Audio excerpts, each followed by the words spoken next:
हरि से वृंदावन में हरि नाम की जय हो।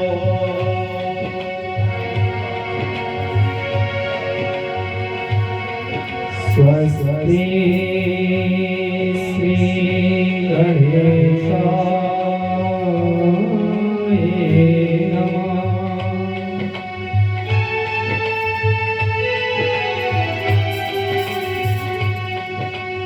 श्री गुरुचरण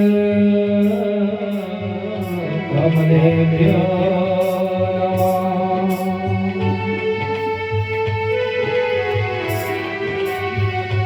ओम नमो भगवते वासुदेवाय।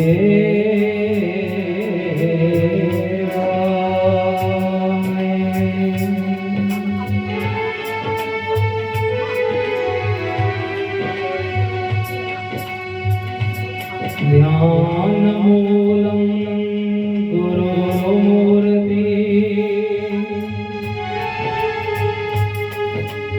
पूजामूलं गुरुपदं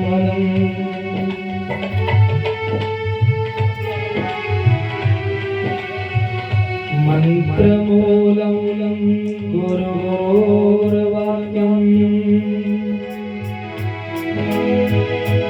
मोक्षमूलं गुरु कृपा।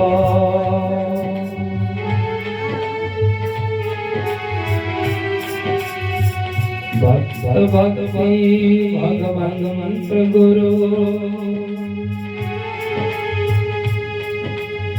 चतुर्नाम एक।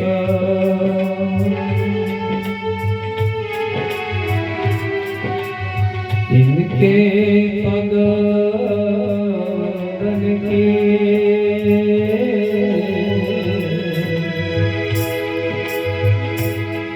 और नाशक विघ्न अनेक।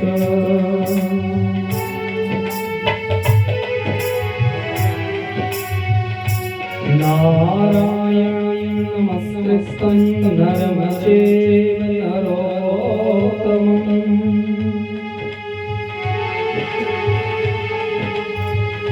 देवी सरस्वतीं व्यासं ततो जयमुदीरयेत्। कृष्णाय वासुदेवाय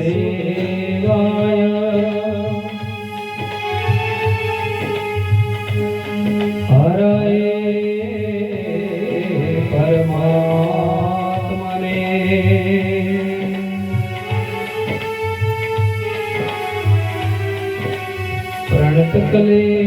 प्रणतक्लेशनाशाय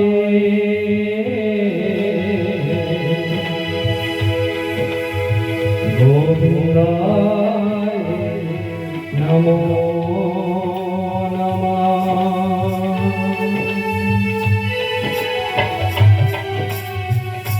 सच्चिदानंद रूपाय विश्वोत्पत्त्यादिहेतवे तापत्रयविनाशाय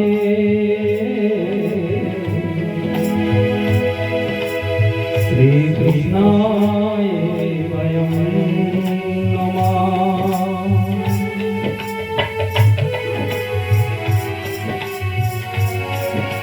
राधा साध्यं साधनं अस्य राधा मंत्रो राधा मंत्रधातरी च राधा।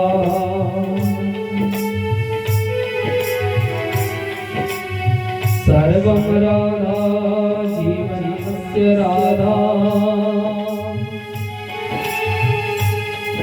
राधा राधा भाजती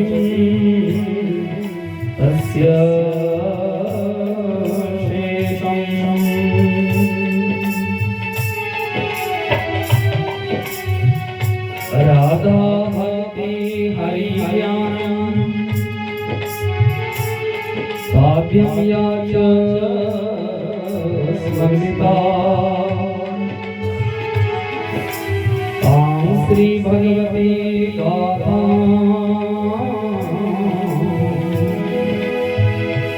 वन्दे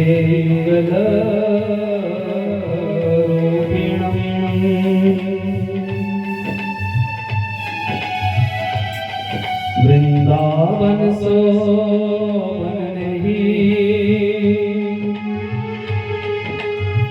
और नंदगाम सोगा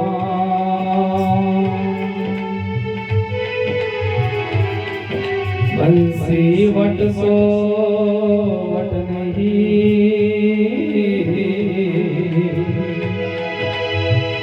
और कृष्ण नाम सोना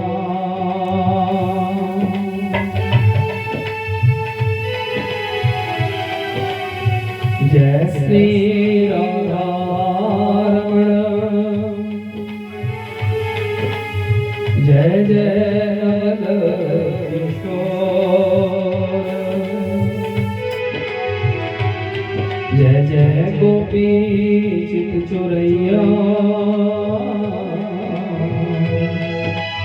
जय जय मोहन चोर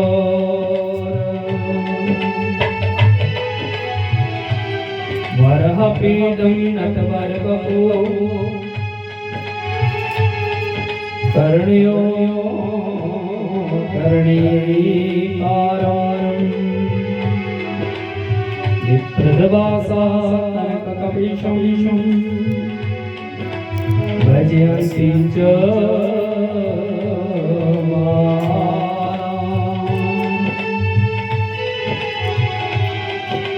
रंद्राण वेणो रदसुदया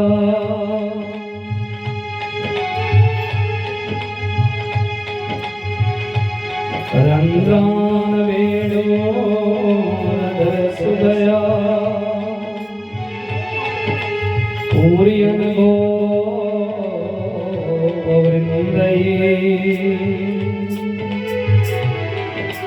वृंदारण्यं स्वपदरमणं राविष्टगीत कीरति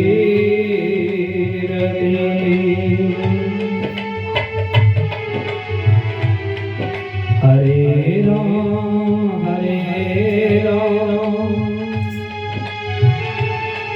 राम राम हरे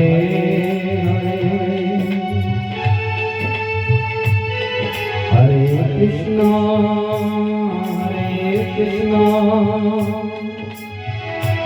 कृष्णा कृष्णा हरे हरे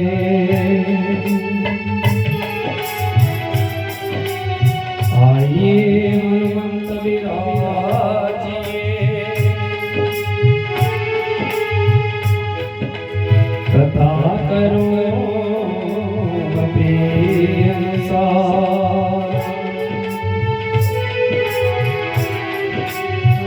तुम दास रघुनाथ के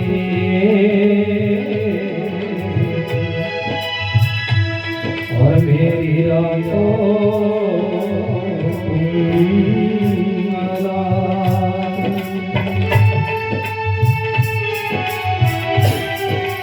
कथा प्रारंभ होता है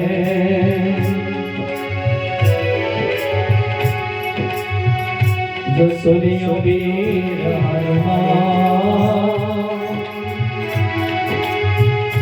राम लखन सीता जानकी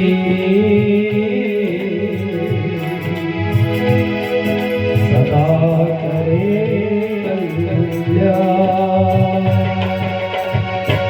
सियापति रामचंद्र की जय सियापति रामचंद्र की जय प्रभु रामचंद्र की जय प्रभु रामचंद्र की जय सीताराम जय जय राम सीताराम जय जय राम सीताराम जय जय राम सीताराम जय जय राम करो कल्याण मेरे राम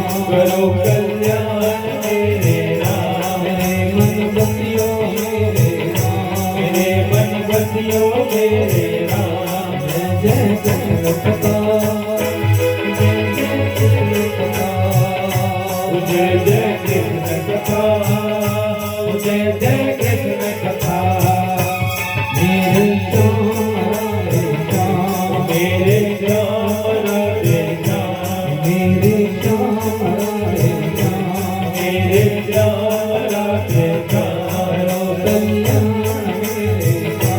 करो कल्याण मेरे श्याम, जय जय कृष्ण कथा, जय जय कृष्ण कथा, जय जय कृष्ण कथा, जय जय कृष्ण कथा। मेरे श्याम राधे श्याम, मेरे श्याम राधे श्याम, सीता राम राधे श्याम, सीता राम राधे श्याम। बोलिए श्री वृंदावन हरि लाल की जय हो।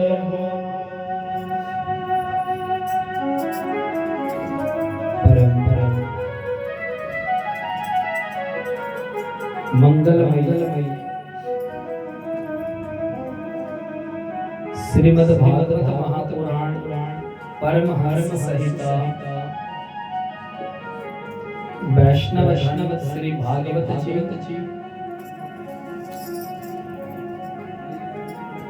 और इस पावन कथा के परम रसिक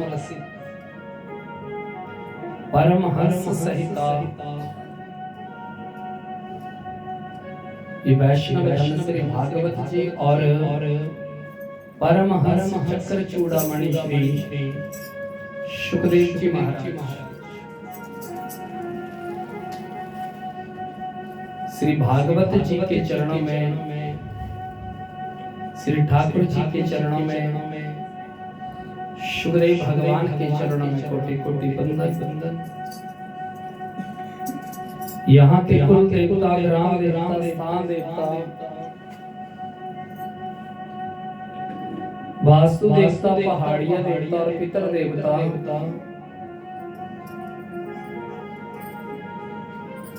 और पितर देवता जिनकी असीम अनुकंपा से हम लोग यहाँ एकत्रित हुए हैं।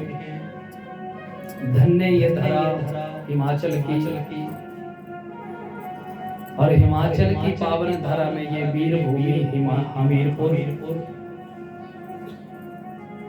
और माँ भगवती का ये पावन क्षेत्र,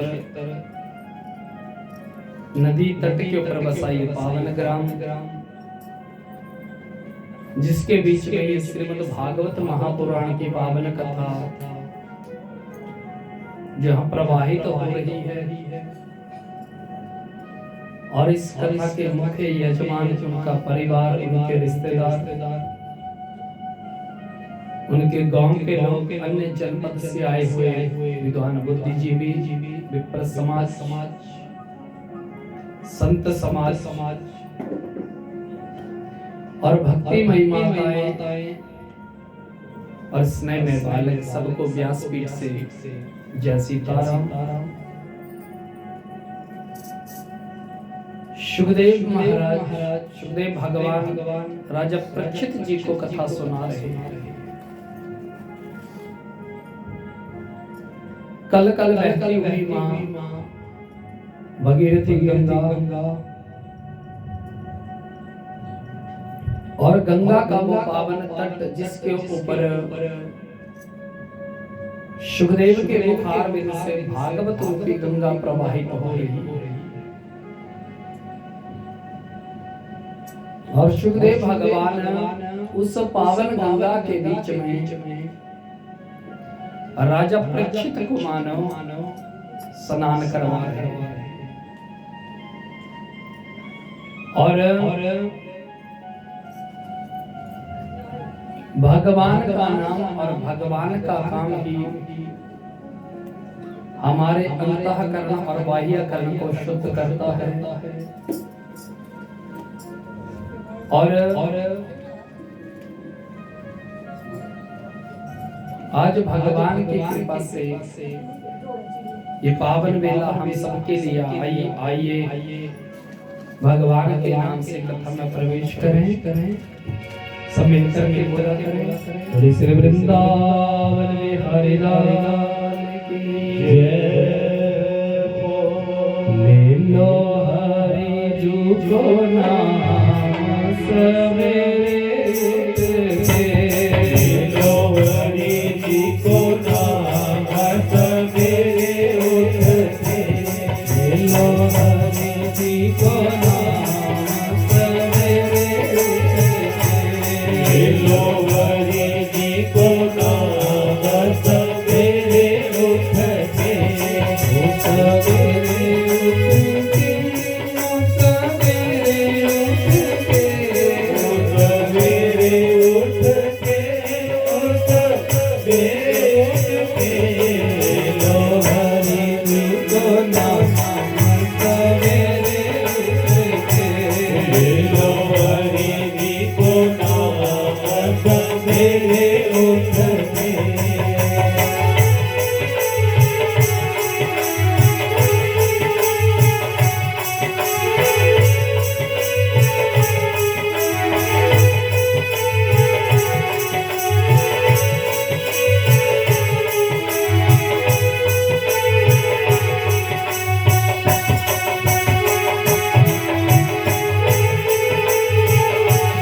उठ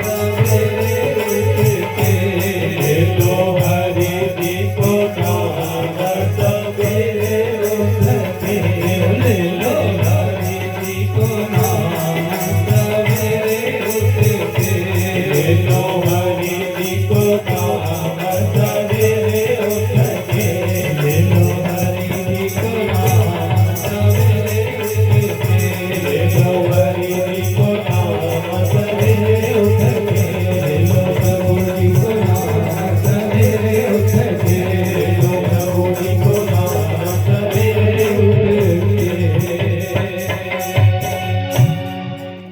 भाग्य बिहारी लाल की जय हो।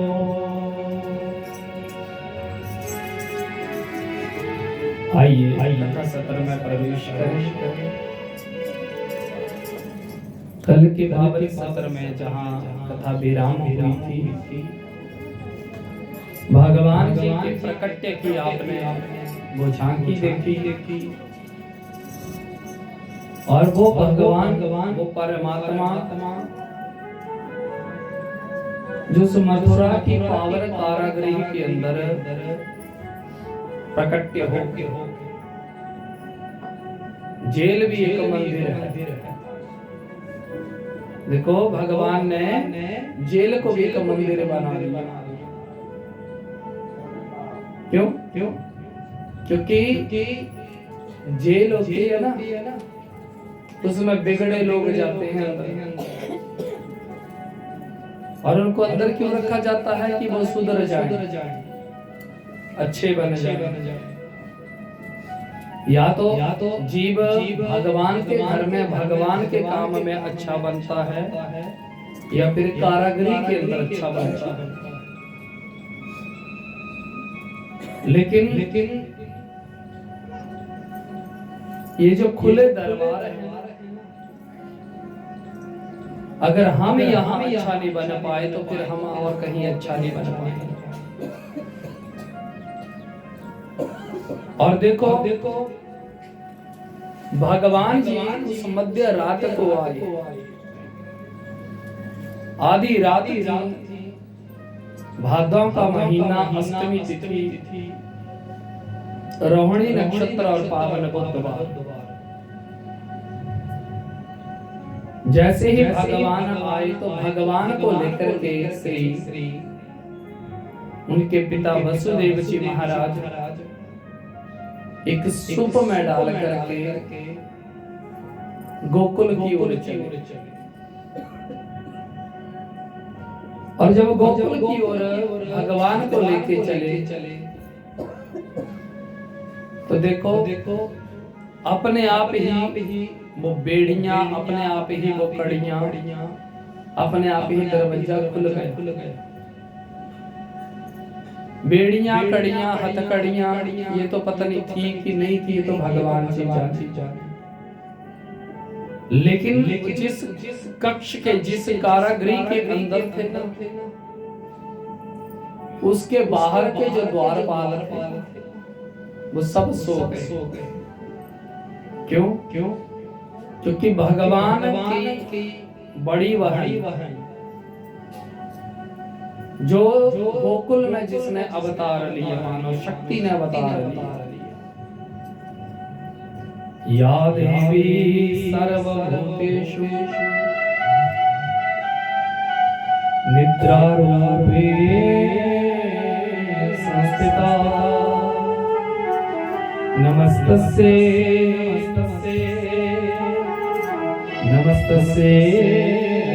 नमो नमः। देवी का एक रूप है निद्रा, और शक्ति का ये जो रूप है निद्रा रूप। बोले दिन में आप जो मर्जी करो, जहां मर्जी जाओ,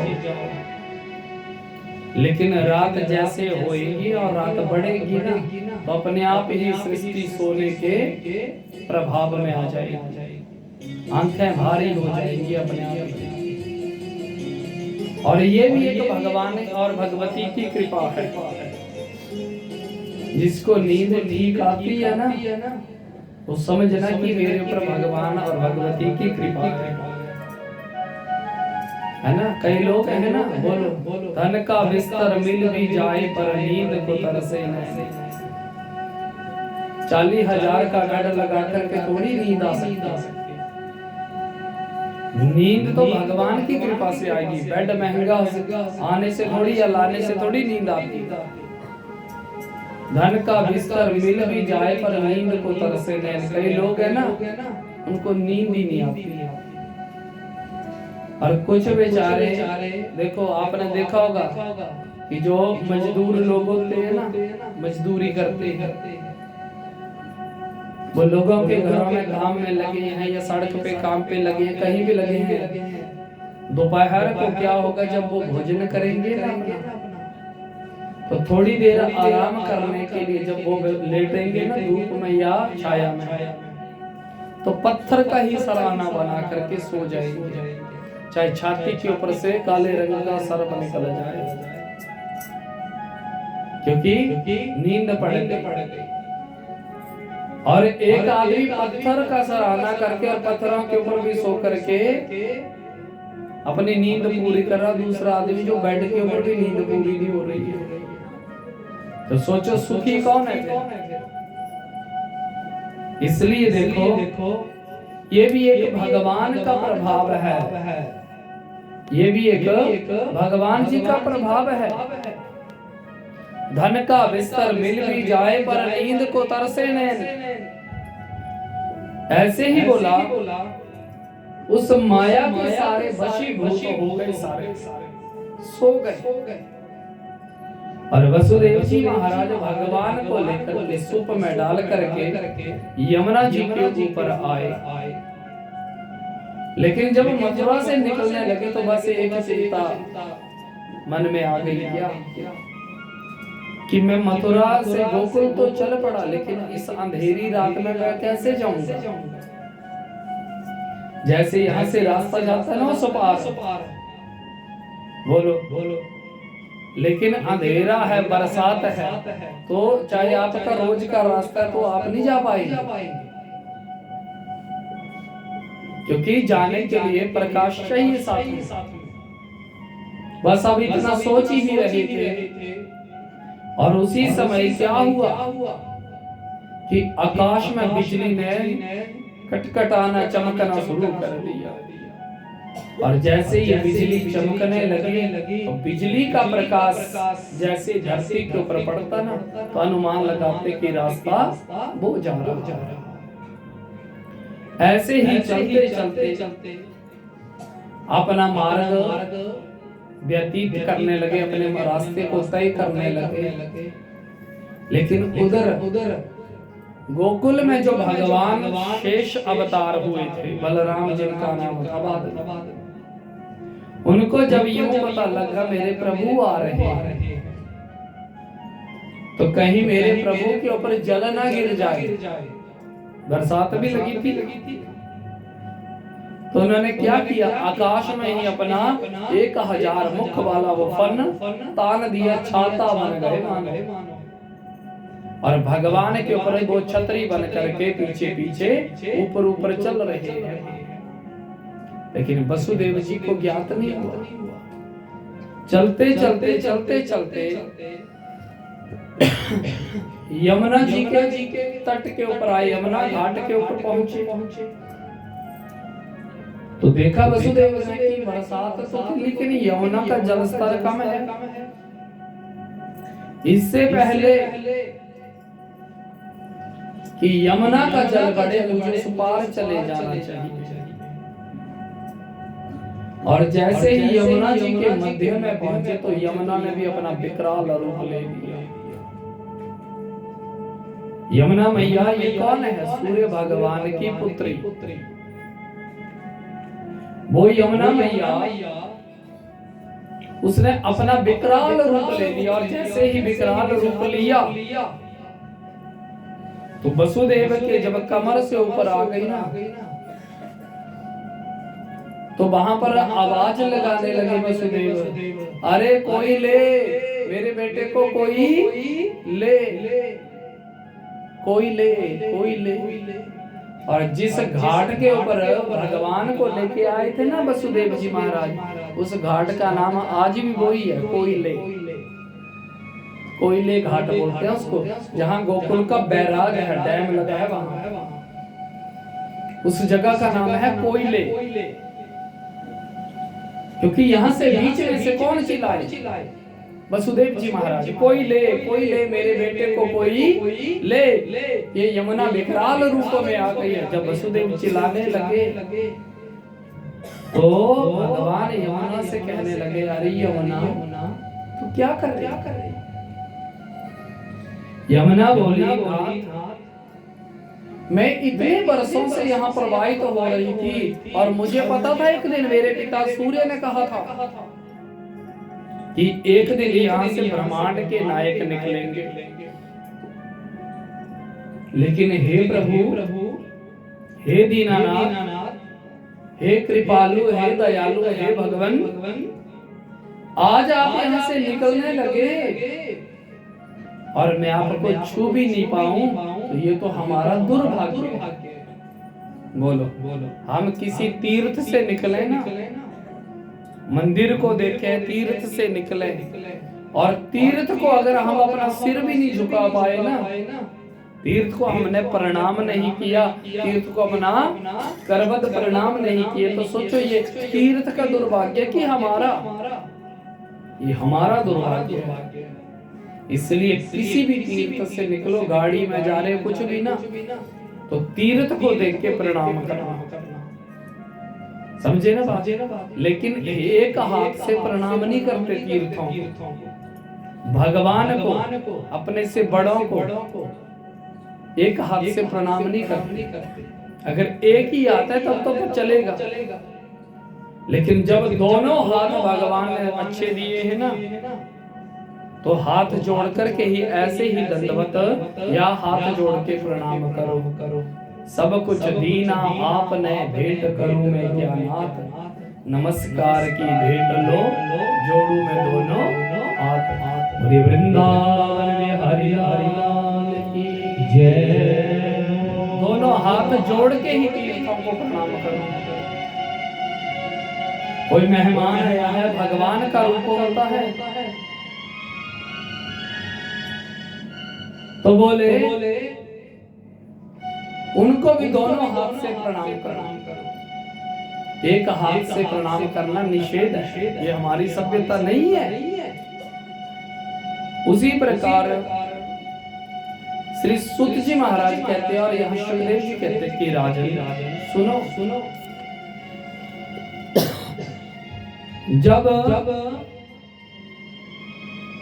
यमुना और भगवान के बीच में वार्तालाप हुआ तो भगवान बोले देख यमुना मैं तेरे पास आऊंगा ना। बोले प्रभु आप तो तब आओगे जब आप चलने लगोगे, लेकिन इस बाल रूप का मैं अगर आपको स्पर्श नहीं कर पाई तो क्या फायदा यहाँ बैठने का। भगवान समझ गए कि यमुना नहीं मानेगी, हटा गया है। और बाबा चिल्ला रहे हैं कोई ले मेरे बच्चे को, कोई ले। तो भगवान ने सुप में से पैर को पीछे बढ़ाया और बढ़ाया, और जैसे यमुना के पास वो पैर गया और यमुना जी ने जैसे उस पैर का स्पर्श पाया तो मानो त्रिलोकी तृप्तम, यमुना तृप्त हो गई। और फिर यमुना पवित्र हुई और भगवान के स्वरूप को पाने के बाद यमुना शांत हो गई।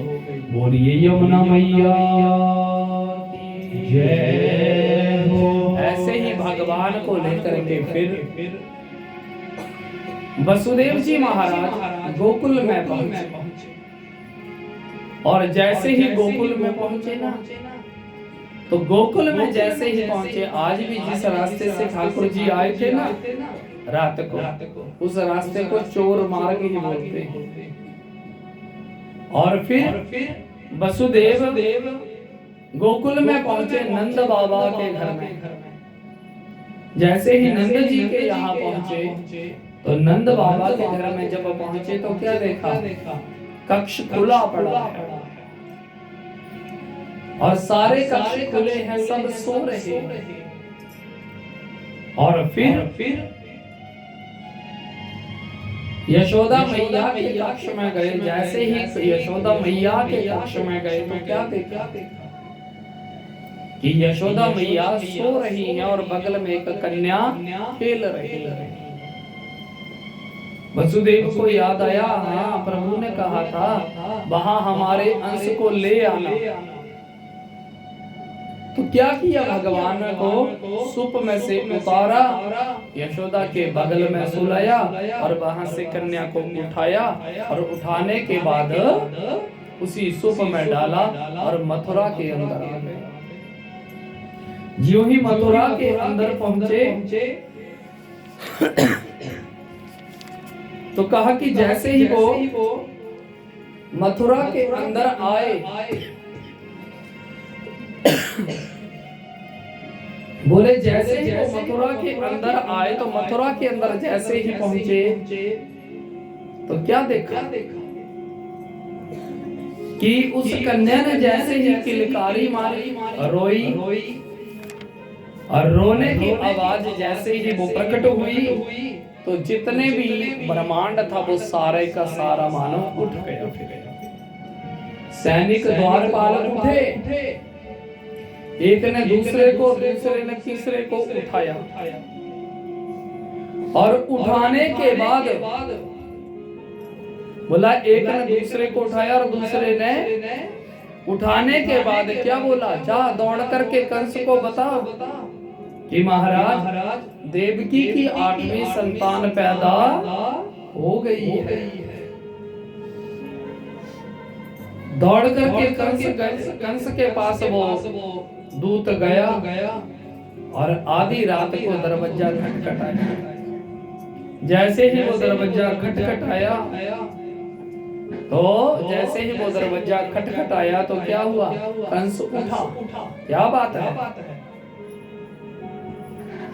बोले महाराज देवकी की जो 8वीं संतान है वो पैदा हो गई। जैसे ही सुना देवकी की 8वीं संतान पैदा हो गई तो देखो ये कंस महाखल महादुष्ट तो था। इस कंस ने देखो कपड़े भी नहीं डाले पूरे, क्योंकि अर्ध वस्त्रों में सोया था, आधा शरीर नंगा था, और उन कपड़ों को भी नहीं डाला, और तुरंत क्या किया, अपनी खड्ग अपनी तलवार उठाई, और तलवार उठा करके देवकी के 8वीं संतान का वध करने के लिए दौड़ा, और इतना दौड़ा कि मानो कंस को भी मरने की बड़ी जल्दी पड़ी। जैसे ही गया, दूतों से कहा कपाट खोलो, दरवाजा खोला गया। जैसे ही बोला दरवाजा खोला, तो देवकी ने उस कन्या को अपने गोद में छुपाया है, और छुपाने के बाद दीनवत यानी बड़ी दीनता से याचना करने लगी। देखो भैया, तुमने मेरे 6 बच्चों को मार दिया, लेकिन सुनो, ये वो कार्य भी दुष्टता का था। सप्तम मानव गिर गया, लेकिन ये अष्टम गर्भ जो है ना, इसको मत मार। क्यों? बोला ये लड़का नहीं है, लाला नहीं है, लाली है, यानी कन्या है। जैसे ही सुना ये कन्या है ना, हो थोड़ी देर के लिए विस्मय हो गया, कन्या है? बोले हाँ, हम देवकी ने सोचा कन्या के नाम से पिघल जाएगा, लेकिन दुष्ट होते हैं ना, बोलो दुष्ट की संज्ञा मच्छर से होती है। मच्छर होते हैं ना, वो मच्छर आते हैं ना, और कान में मीठे मीठे बोल सुनाते हैं, बोलो है ना। और जब आए और मीठे मीठे बोल सुना रहा है ना, और हाथ मारोगे तो मच्छर भागेगा, लेकिन हाथ नहीं मारोगे तो वो ही मच्छर फिर डंक भी करेगा। ये दुष्ट की संज्ञा है। इसलिए बोला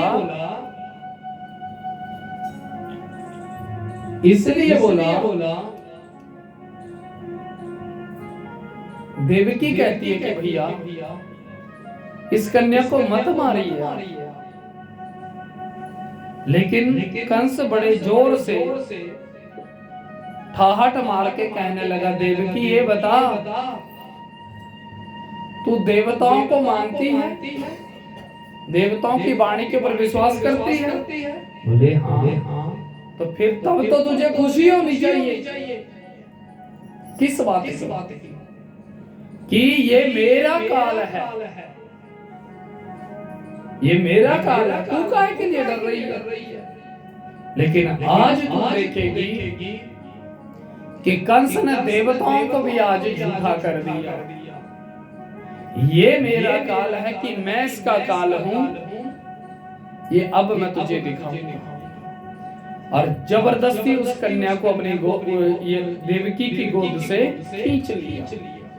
देवकी ने पैर भी पकड़ लिया, ऐसा मत करो भैया, ऐसा मत करो, ये पाप मत करो।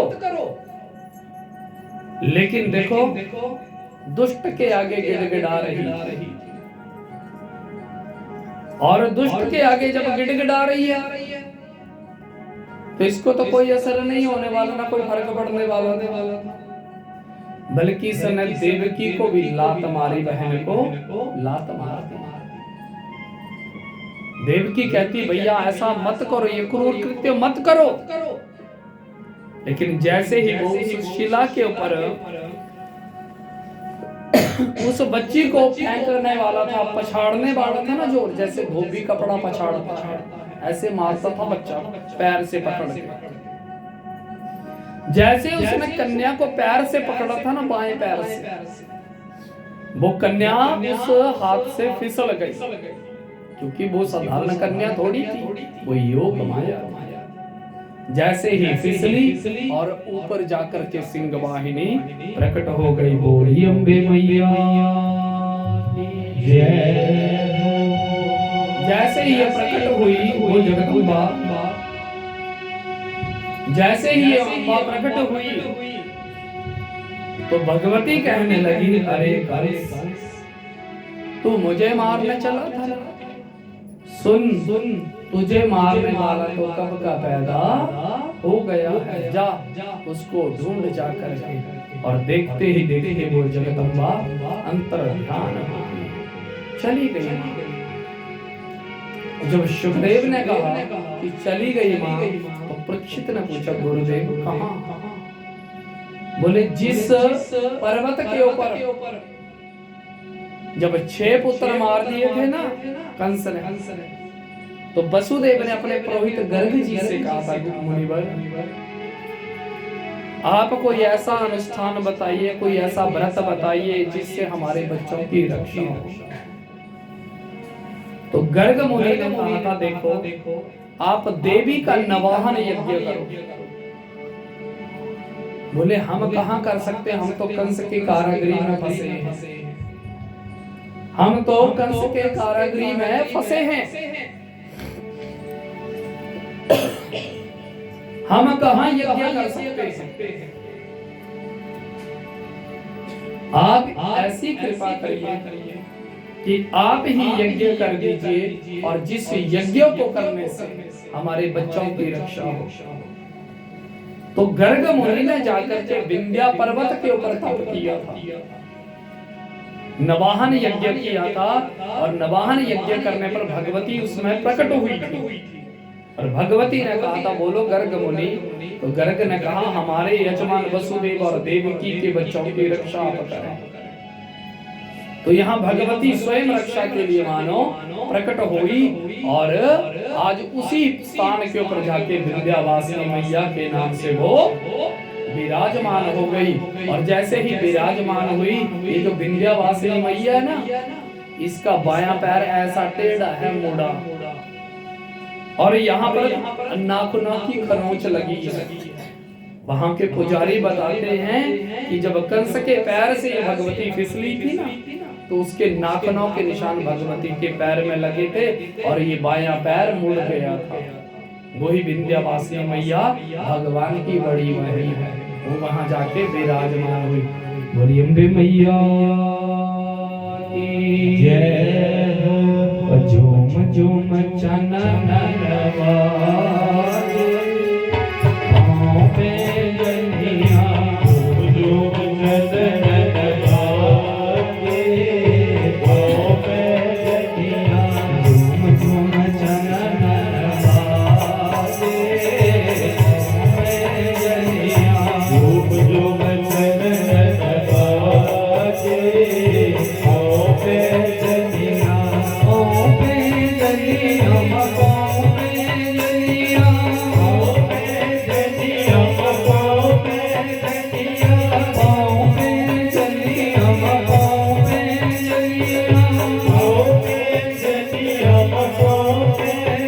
जलियां, झूम झूम चनन रवाजे, पाँव पे जलियां, झूम झूम चनन रवाजे, पाँव पे जलियां। हरि बोल।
बौखला गया, रात को ही अपने सारे मंत्री संतरी जो भी थे उनको तुरंत बुला लिया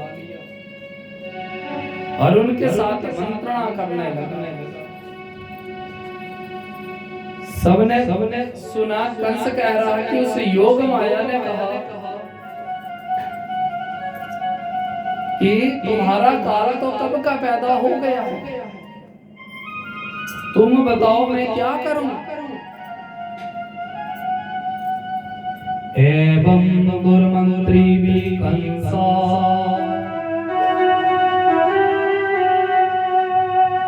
समंत्राए दुर्मति ब्रह्महिंसा हितं मेने कालपाशवृतो असुरः।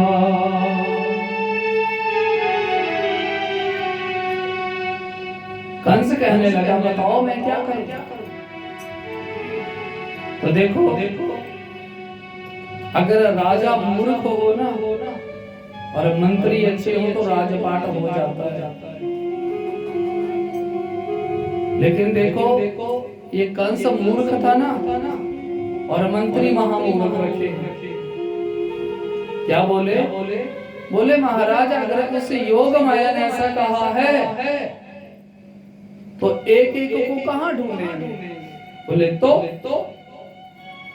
ऐसा करते हैं कि एक साल के अंदर जितने भी इर्द गिर्द गांव है ना, जितने भी बच्चे हुए सबको मरवा देते हैं। बोलो जैसे ही सुना कुछ भी करो लेकिन ढूंढो और सारे बच्चों को खत्म करो। एक भी बच्चा एक साल के अंदर जो भी हुआ वो जिंदा नहीं रहना चाहिए। लेकिन करेगा कौन? बोले क्यों महाराज? वो है ना बाकी पूतना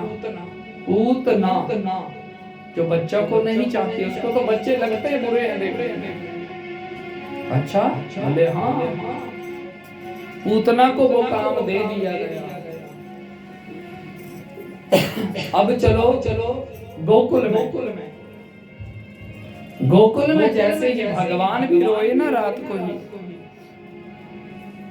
तो बोले नंद भवन में जैसे ही पता लगा कि लाला हुआ है, बेटे का जन्म हुआ है,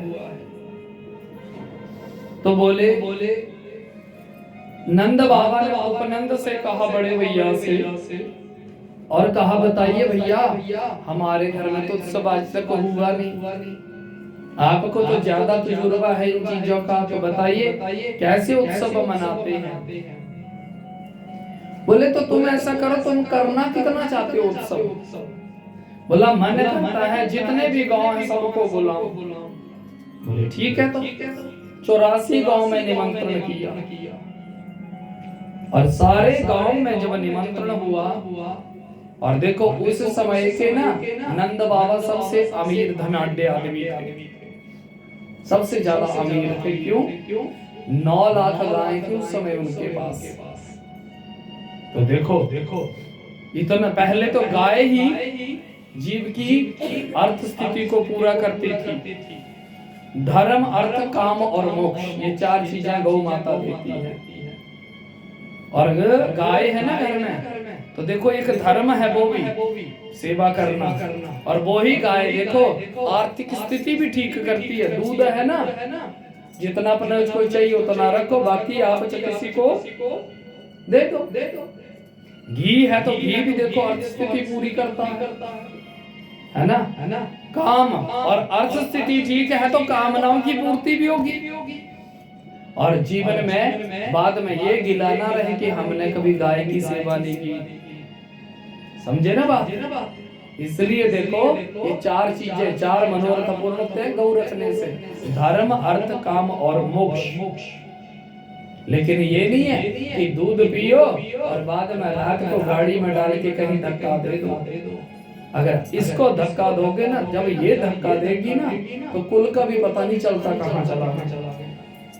इसलिए देखो कोई भी कर्म, मैंने एक दिन भी ये बोला था गाय के ऊपर कि आप सोच के और समझ के कार्य करें। ऐसे ही बोला तो नंद जी ने एक बहुत बड़ा उत्सव रखा। पंडित जी आ गए, तैयारी हो गई, लेकिन नंद बाबा भी पूजा में नहीं आए। प्रजा तीर्थ काल के बीच में दान पुण्य होने लगा, और जैसे ही कहा प्रजा तीर्थ काल के बीच में ये दान पुण्य होने लगा, तो श्री सुखदेव जी कहते हैं कि राजन सुनो। सुखदेव उवाच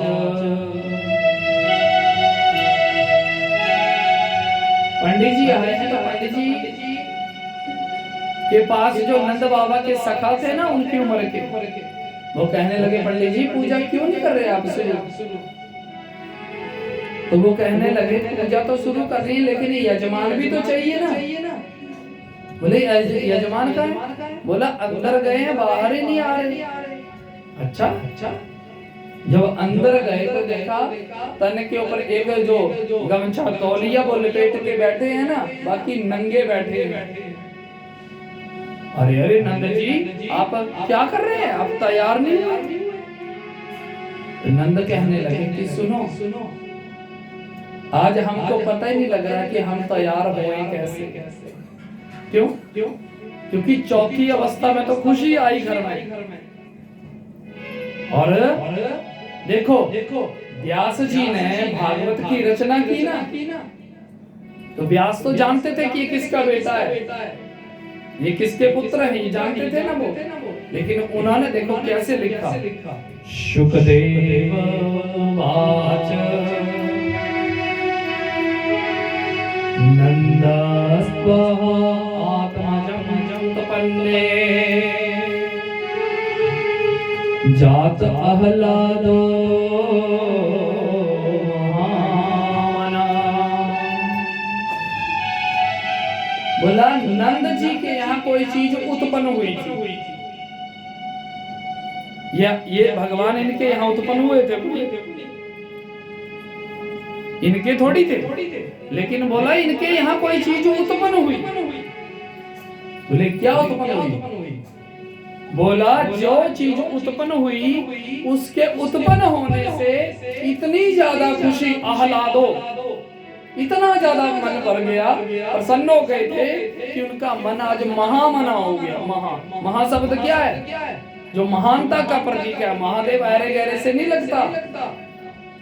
महादेव ये महादेव वो बैठे हैं मंदिर में, देखो एक महालक्ष्मी, ऐरे गहरे से नहीं लगता महाशब्द स्वयं महानता का प्रतीक है कि आज इतने महान हो गया था उनका मन कि वो सब कुछ देने के लिए तैयार थे। इसलिए वो कहने लगे प्रभु कोई बात नहीं, हम आपको तैयार करते हैं। उन्होंने कपड़े पहनाए, आभूषण पहनाए, सब तैयार कर दिया। लेकिन जब तैयार कर दिया तो नंद जी पूछने लगे अपने सखाओं से, बोले अच्छा सखाओ ये बताओ हम कैसे लग रहे हैं देखने में? बोले नंद जी एक बात बोले हाँ। बोला आज पता आप कैसे लग रहे हैं? बोला जिस समय आप दूल्हा बने थे ना, आज वैसे आप लग रहे हैं। सुंदर धोती पहनाई, सुंदर पगड़ी पहनाई, सुंदर कपड़े पहनाए, सुंदर आभूषण पहनाए, और कहा कि आज आप इतने सुंदर लग रहे हैं जैसे मानो आप दूल्हा बने थे, ऐसा सजाया मानो। और देखो जब घर में त्योहार खुशियां है ना, बोले तब नहीं सजोगे तो कब सजोगे? ये जो गहने बनाते हैं ना, ये क्यों बनाते हैं बोलो? ये आभूषण जो बनाते हैं ये कब डालते हैं? जब खुशियां आए घर में डालते हैं ना। लेकिन 25, 30, 40, 50 हजार दिन नहीं अच्छी नहीं लगती। अरे सर 400 रुपए की आड़ी पाना ठीक लगती, बोलो है ना बात? वो अच्छे लगते हैं आर्टिफिशियल, बोलो। लेकिन ये सोचो वो किस लिए बनाए? वो इसलिए बनाए थे कि जब घर में उत्सव होंगे तो इन त्योहारों में पाना डालना उनको अच्छा मानते हैं। तो बोले आज तैयार किया, और जैसे ही आए वाचित्वा स्वस्य यनो ब्राह्मण ने स्वस्ति वाचन किया, जातक कर्म, अब जातक कर्म होने लगा और कार्यमास विधिवत पितरदेव अर्चनम तथा। और बोले ब्राह्मणों ने पूजा प्रारंभ की, सबसे पहले पितरों का आवाहन किया। और जीवन के बीच में मैं आपको एक पक्की बात बताऊंगा, घर में जब भी खुशी आए ना, जब भी आप शुभ कार्य करने लगे हो ना, तो अपने पितरों को जरूर याद किया करो। क्यों? क्योंकि घर में खुशियां इन्हीं की कृपा से। बोलो, उनका पसीना गिरा है ना यहाँ पर, अब तब यहाँ पर बैठे हैं, ये उनका पुण्य प्रताप है।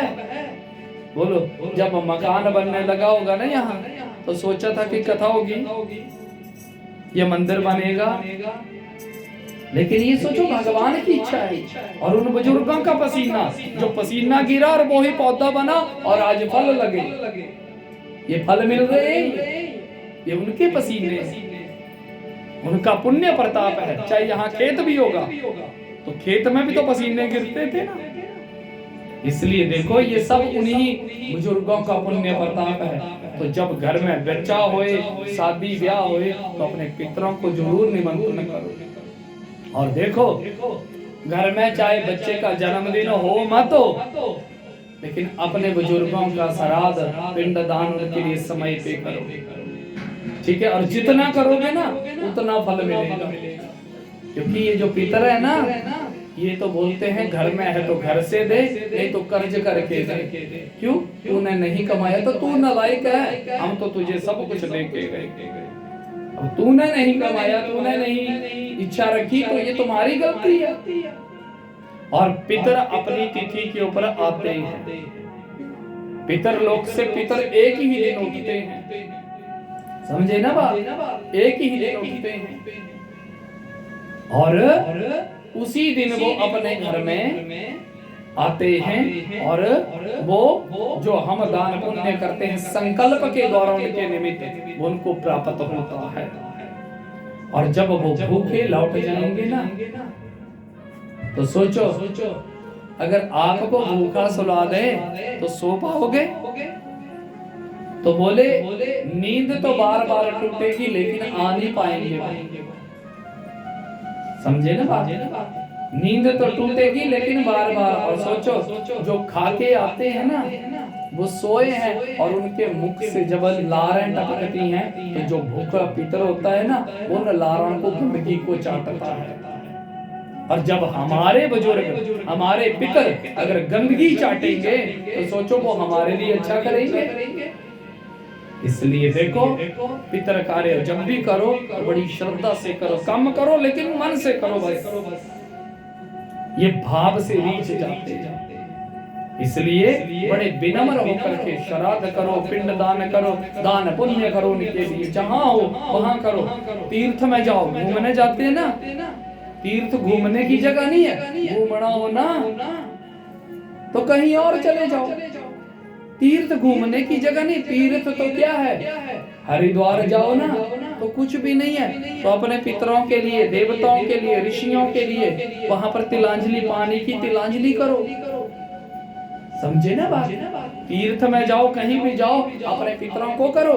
देवताओं को ऐसे ऐसे तिलांजलि देते हैं सीधे हाथ से, हैं? ऋषि को दाहिने अंगूठे से और पितरों को बाम अंगूठे से, इस प्रकार से तिलांजलि दी जाती है। अपने पितरों के निमित्त जरूर करो कुछ ना कुछ, ताकि वो हमारे पर कृपा बनाए रखें। और उन्हीं की कृपा का फल है कि हम लोग जिंदा हैं, बैठे हैं। ऐसे ही बोला नंद बाबा जी ने वहां पर धेनु नाम युते प्रदात विप्रेभ्यो समअलंकृते, वहां पर 2 लाख गैयों का संकल्प कर दिया कि मैं 2 लाख गैयों का आज दान करूंगा। और जब दान हुआ तो बोला 6 दिन तक ये महोत्सव चला। और जब 6 दिन तक ये महोत्सव चलता रहा तो 6 दिन के बाद सारे कहने लगे नंद जी, बाबा जी। बोले हाँ। बोला 6 दिन हो गए, मथुरा में दूध दही इत्यादि नहीं पहुंचा। तो महाराज जब दूध दही वहां नहीं पहुंचा तो वहां के लोग व्याकुल होंगे, परेशान होंगे। बोले तो बोला ऐसा करते हैं कि हम अपना दूध दही घी जो भी हम देते हैं ऋण के रूप में, कर के रूप में वो दे आते हैं, आप उत्सव मनाओ। नंद बाबा बोले नहीं नहीं, हम भी आपके साथ चलेंगे। बोलिए शंकर भगवान।